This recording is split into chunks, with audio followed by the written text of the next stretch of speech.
బైరాగులపాడు గ్రామంలో ట్రాక్టర్ పల్టీ కొట్టి వ్యక్తి మృతి. శోకసంద్రాల్లో కుటుంబ సభ్యులు.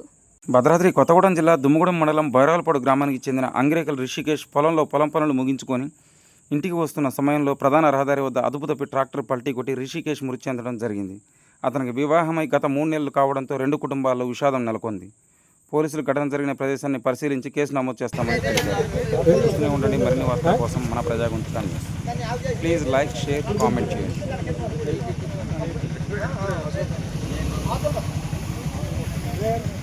బండిట్లేదు పోయేసిన అటుపక్క